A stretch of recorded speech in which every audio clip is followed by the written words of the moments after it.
talagang may paninindigan. Pagka nakita niyang merong mali sa pamamahala ng administrasyon o ng pamahalaan, siya ay titindig. At sa pagtindig niya, ipaglalaban niya ang karapatan ng mga mamamayan at ipaglalaban niya ang tama.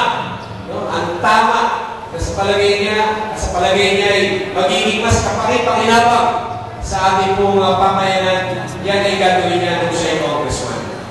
Nakita naman natin siya dati sa TV. Nakikipagdebate. At ngayon, dahil sa kanyang kagalingan, siya po ay pinili, kinuha, at hiningi ang kanyang pong serbisyo ng ating pong Pangulong si Pinoy Aquino. Kaya ibinigay sa kanya ang pangunguna ng isang napakagandang proyekto na ang TESDA. At sa kanyang pag-iikot, sinabi sa kanya ni Pinoy, ano mo, gusto ko na tumakbong senador.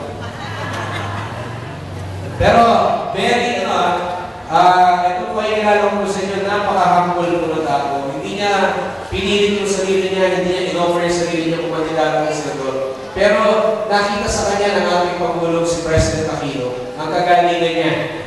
Mga kaibigan, ang Director General, baka naman may election hearing, hindi, wala pa.